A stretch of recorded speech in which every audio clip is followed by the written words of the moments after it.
तो मैम आपकी स्कूलिंग और कॉलेज यूनिवर्सिटी ये कहाँ से है, बताना चाहेंगी हम हमें? मैं बॉर्न लाहौरी हूँ। जी जी, लाहौर ही है बिल्कुल। लाहौरी हूँ। तो लेकिन अभी अभी तक मैंने आपका वो डे वाला और वो नहीं सुना अभी तक। अच्छा, ये बड़ी इंटरेस्टिंग स्टोरी है इसके पीछे। मैं बहुत ज़्यादा कराची ट्रेवल हमेशा से रहा। व्हेन आई वाज राइटिंग, तो राइटिंग इंडस्ट्री एंटरटेनमेंट कराची में है। तो मैं तब जब से ट्रेवल कर रही हूँ ना, मैं कराची जाती हूँ, जो जिनसे पहली दफ़ा मिलूँ तो मुझे बोलते हैं, अच्छा आप लाहौर कब शिफ्ट हुई? अरे मैं लाहौर में किसी से फर्स्ट टाइम मिलूँ, कोई क्लाइंट या किसी से भी, तो मुझे पूछती है जब कराची से कब आई? तो ना लाहौर वाले मुझे एक्सेप्ट करते हैं ना कराची वाले करते हैं। तो ये शायद यही रीज़न है कि वो प्रोनाउंसिएशन बहुत क्लियर है, और सबको लगता है शायद मैं कराची से हूँ। और मज़े की बात है, मैं पंजाबी हूँ, अच्छा अच्छा अच्छा। उर्दू स्पीकिंग में नहीं हूँ। सही से। मैं बड़ी फ्लुएंट हूँ पंजाबी में। और पता नहीं कभी कोई एक्स्ट्रा एफर्ट नहीं की मैंने कभी। ये बस ठीक है, शायद वो हम पेरेंट्स की तरफ से एक ट्रेनिंग ही ऐसी थी शुरू से, तो इसलिए ये इसमें मेरा कोई कमाल नहीं है। नहीं वो कराची वाले इस वजह से आपको शायद लाहौरी ना समझते हों कि वो कहते हों कि आपके डे नहीं है, और कुछ लोग कराची वाले इस वजह से समझते हों क्योंकि आप अबे नहीं बोलती, क्योंकि ये दोनों जो टेक्नोलॉजीज है। मैं बहुत कुछ बोलती हूँ जो मैं यहाँ नहीं बोल सकती। अच्छा अच्छा अच्छा। हमारी हमारी यूनिवर्सिटी में जो है ना। बीप लगानी पड़ेगी आपको। अच्छा। यूनिवर्सिटी में अगर आप तो कराची जाती रही, आपको पता ही है, अबे इतना कॉमन वर्ड है वहाँ पे, इवन के या और भी बहुत सारे वर्ड बड़े अब कॉमन है। हाँ जी बिल्कुल ऐसा ही है। बट मैं खैर वो इसमें तो नहीं जाएंगे कि वो तो पंजाब वालों को एक सेपरेट कर देते हैं। बट एक डिबेट बिल्कुल ठीक है। कराची वाले लोगों में वहाँ की कम्युनिटी में वर्क एथिक्स बहुत अच्छे हैं, विच इज़ अप्रिशिएटेड। ठीक है, मुझे पसंद है, मैं कराची के क्लाइंट्स के साथ काम करके मज़ा आता है। वहाँ का एम्प्लॉय भी अच्छा है, वहाँ का एम्प्लॉयर भी बेटर है। हम अनफॉर्चुनेटली मैं भी पंजाब से हूँ। हम लोगों में वर्क एथिक्स में प्रॉब्लम है। हम कमिटमेंट में भी हमारा वो तो एज ए नेशन ही हम बदनाम है ना। अगर पाकिस्तान से बाहर निकले तो कोई आपके साथ काम ही नहीं करना हाँ जी चाहता। बिल्कुल ऐसा ही है। सो वो हम आप मैं हम जैसे ही बहुत सारे लोग जुड़ के कम्युनिटी बनाते हैं और नेशन भी बनाते हैं, तो हम हैं, हम हमारी गलतियां हैं, हमें पता है, ये आपको भी पता है। मैम यही वजह है कि ज़्यादातर जो आप जैसे भी आपने कहा कि बहुत से लोग जो है ना वहाँ पे हैं, इंडस्ट्री बहुत बड़ी है वहाँ पे। अच्छा, शोबिज़ का भी हमने अक्सर जो है ना जितने भी शोबिज़ के स्टार हैं सबसे ये सुना हुआ है कि जी ज़्यादातर जो इंडस्ट्री वो कराची में बैठी हुई है। तो ये क्या यही एक रीज़न है कि लाहौर में ये चीज़ नहीं आ रही? हालांकि अगर हम डेवलपमेंट के लिहाज से देखें तो सारे, मैं नहीं कह रहा, मैं आई कोट, जिस तरह कहते हैं ना कि मेरे ऊपर लेबल ना लग जाए, जो भी कराची वाला आता है यहाँ पे लाहौर में वो कहता है there is a huge difference in terms of infrastructure development हर चीज़ का। तो उसके बावजूद भी हमारे यहाँ पे जो आप जैसे आपने कहा, तो यही क्या रीज़न है कि यहाँ के लोगों में जो है वो वर्क एथिक्स अच्छे नहीं है जिसकी वजह से यहाँ पे इंडस्ट्री डेवलप नहीं हो पाती? देखिए, इंडस्ट्री यहाँ पे थी भी बहुत सारे डिफरेंट टाइम पीरियड्स में। इंडस्ट्री पाकिस्तान से भी निकली है, ठीक है, उसमें ऑब्वियसली लोगों का नहीं है, वो आपकी इकोनॉमी नहीं सपोर्ट करे तो इंडस्ट्री बंद भी होगी, इंडस्ट्री मूव भी करेगी, शिफ्ट भी करेगी। अभी यहाँ जिस चीज़ की बात करें वो एटीट्यूड है। अच्छा, अब ये प्रोफेशनल्स को भी छोड़ दें, हम सिर्फ पंजाब और कराची के लोगों को देखें। पर्सनली भी मैं जब कराची जाती हूँ, मेरी एक आंटी है जिनके पास फैमिली है, रुकती हूँ, तो अच्छा मैं जाऊँगी तो मुझे बताया जाता है ये कीज़ है, ये किचन है, ये चीज़ें हैं, अपने हिसाब से आओ जाओ, नॉन डिस्टर्ब में। उन्होंने अपनी रूटीन नहीं छेड़नी। हाँ, वीकेंड पे जब उनकी छुट्टी है तो फिर वो टाइम भी देंगी, वो बैठेंगी, हम बाहर भी जाएंगे, सब होगा। वाइस वर्सा अगर हम पंजाब की बात करें तो हमारे यहाँ कोई मेहमान आ जाए ना तो पूरा खानदान, स्कूल से भी बच्चों की छुट्टी हो जाती है, दफ्तर से भी छुट्टी या लेट हो जाएंगे और उसको एंटरटेन करने बैठ जाते हैं। अच्छा, इसको पॉजिटिव साइड ये है कि पंजाब वाले लोग मेहमान नवाज एग्जैक्टली मैं यही कहने लगा था। लेकिन वो लोग प्रैक्टिकल ज़्यादा है।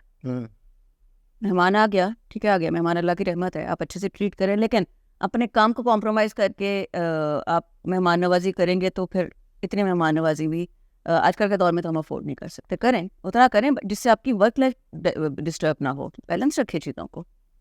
तो हम अपनी उस मेहमान नवाजी के चक्कर में एक्चुअली जब आपके काम डिस्टर्ब होंगे तो फिर आपके ऑफिस वालों को कोई कंसर्न नहीं, आपके हाँ कौन रिश्तेदार आया, आप उसकी मेहमान नवाजी करने बैठ के आप उसको पिक करने गए या ड्रॉप करने गए, वो आपका ज़ाती मसला है। सही से। Don't mix your personal and professional. अपने एटीट्यूड को, आप कहीं के भी हों, ये लेबल हम अपने एटीट्यूड से चेंज कर सकते हैं। आप अपनी चीज़ों को डिलीवर करें, जो आपकी रिस्पॉन्सिबिलिटी है वो रिस्पॉन्सिबिलिटी है। तो आप ये लेबल हट भी सकता है कोई ऐसी, वो ये नहीं कि बस हो गया रखिए, लेकिन क्या मैम पता चलेगा। सॉरी टू, मैं आपको जो है ना आपकी बात कर रहा हूँ, ये जो ये वाला जो लेबल है हमारे यहाँ कल्चरली इस लेबल को अच्छा नहीं समझा जाता कि जी हम पंजाब के जो लोग हैं वो मेहमान हो, जैसे आपने पहले देखिए 2 साइड्स है ना, आप मेहमान नवाज हो गए, ठीक है, अच्छी बात है, बट उसकी वजह से वो उसका एक नेगेटिव इम्पैक्ट भी जा रहा है, ठीक है। अब मैंने आपको सिंपल एग्जांपल दी है ना फैमिली की, सो वाइस वर्सा जब वो लोग आते हैं तो हम बहुत टाइम देते हैं, क्या मतलब हम दे सकते हैं, ठीक है, हम अपना काम कॉम्प्रोमाइज कर रहे हैं तो करना चाहिए, आपको लगता है आप अफोर्ड कर सकते हैं अपना काम कॉम्प्रोमाइज करना, आप अपने ऑफिस से 4 दिन लेट होंगे, 5वें दिन आपको नोटिस होगा, आपका आधा घंटा लेट होना आपके पूरे आप जिस सिस्टम में काम करते हैं वो एक हिरार्की होती है, आपकी वजह से आपके पास एक रिस्पॉन्सिबिलिटी है। अब मेरा ड्राइवर अगर मुझे एक जगह सुबह 11 बजे मीटिंग में पहुंचना है और ये बंदा 11:05 पे पहुंचेगा तो मेरा तो पूरा टाइम डिस्टर्ब हो गया, सही जस्ट बिकॉज ऑफ ड्राइवर। हालांकि देखने में इंपॉर्टेंट नहीं है, लेकिन क्योंकि सर्कल है, वो टाइम पे पहुंचेगा, मैं टाइम से निकलूंगी तो आगे चलूंगी, so everyone has the same responsibility, और हर बंदे को अपनी रिस्पॉन्सिबिलिटी को ऑन जब करेगा तो हम इस बिहेवियर को वैसे ही ठीक कर लेंगे। सही सही सही सही। चलें मैम, होप करते हैं कि ये जो है ना ये शिफ्ट हो और ये पॉजिटिव शिफ्ट है हमारी तरफ अगर हो जाए तो मैम आपकी इसके साथ साथ आपने बताया था कि बॉर्न आप जो है ना लाहौरी हैं, अब वो रेड के चक्कर में हम कराची निकल गए। हाँ, तो my qualification like Queen Mary से हूँ मैं, अच्छा मैम, बेस मेरी क्वीन मैरी से थी और बस लाहौर में सब, बाकी एजुकेशन भी कंप्लीट यूनिवर्सिटी के बाद पीयू। जब पीयू में कौन से आपकी क्या चीज़ की है आपने? मैं डबल मास्टर्स हूँ, अच्छा, literature and education planning and management. Literature कौन सा? English literature. अच्छा, आपने राइटिंग की बात की ना, जब हम प्री डिस्कशन हो रही थी हमारी, तो मैं समझा शायद आप कोई नॉवल, उर्दू नॉवल या इस तरह की कोई चीज़। मजे की बात बताऊँ, हमारे घर में ना ग्रेजुएशन तक हाँ, मैंने पहली बुक पीर कामिल पढ़ी थी, अच्छा, उमैर अहमद। हाँ, सबने पढ़ी है। उमैर अहमद के बाद मुझे जो मज़ा आया ना पढ़ने का वो हाशिम नदीम को आया, वो दूसरा राइटर था जिसको मैंने अब्दुल्ला वाला।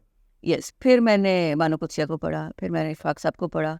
सो मेरे घर में ना तो वो रसाले, वो जो मैगजीन वाले आते थे, ना हमें पढ़ने की इजाज़त होती थी। अच्छा, आपने मतलब वो 5 औरतें 5 कहानियां नहीं पढ़ी? कभी नहीं पढ़ी, मतलब अभी ऑब्वियसली कभी घर में पढ़ा हुआ, हाथ में पकड़ अम्मी को नजर आ जाता ना पकड़ा हुआ है, तो साथ ही क्लास में रखो इसको, ये तुम्हारे पढ़ने की नहीं थी, पढ़ने वाली पढ़ो। सॉनेट, मेरी मदर को बड़ा शौक था, बहुत सारी उनकी बड़ी मजे की लाइब्रेरी बनी हुई है, उसमें रिलीजियस भी बहुत सारा कंटेंट था, वो पढ़ो, ये नहीं पढ़ना, ये पढ़ने की चीज़ें ही नहीं है। सो इसलिए वो पढ़े बगैर मुझे जब एक्चुअली मैं अपना लिटरेचर कर रही थी तो मेरे उस लिटरेचर में मुझे पता चला नहीं, अच्छा ये मेरे अंदर ये भी एक जर्म्स हैं, सो मैं राइटिंग कर सकती हूँ। तो प्रोफेशनल राइटिंग की तरफ मैं अपने डिग्री के बाद आई थी, जिससे मुझे एक्चुअली समझ में आया था कि हाँ ये लिखना चाहिए। बाकी राइटिंग सीखी नहीं जा सकती, इट्स अ स्किल। वो मैं जो है ना बड़ा एक इंट्रोवर्ट बच्चा थी, अच्छा, मतलब बातें नहीं करती थी, वैसे मैं भी बहुत अभी बोलती लगता हूँ। नहीं है कि अब तो मैं बहुत बोलती हूँ आप एकदम से एक्सट्रोवर्ट हो गए। अब तो मुझे चुप करवाना मुश्किल है, फील्ड है मार्केटिंग, ये बात करेंगे तो वो होगा। सो उस टाइम ऐसा होता था, इंट्रोवर्ट सा बच्चा, बात ही नहीं करनी, सहमा एक तरफ बैठा हुआ है, जल्दी मतलब पेरेंट्स के साथ भी नहीं ज़्यादा कम्युनिकेशन होती थी। तो मैं फील सेंसिटिव होते हैं जो कम बोलते हैं ना, तो आप ऑब्जर्व ज़्यादा करते हैं। तो मैं लिखती थी, मैं डायरीज लिखती थी, अच्छा फलां ने ऐसा किया, उसकी किसी की ने लुक भी दिया, मुझे समझ नहीं आई ना, तो मैं उससे भी डिस्टर्ब हो जाती थी। इंतहा की सेंसिटिव, और वो कहते हैं ज़्यादा सेंसिटिव होना भी ना आपके लिए कई दफ़ा आपके लिए प्रॉब्लम बन जाता है, ठीक है। तो इतना सेंसिटिव भी नहीं होना चाहिए, लोग आपको अब ज़्यादा फिर तंग रहते हैं सारी ज़िंदगी। सही सही। सो वो था कि अच्छा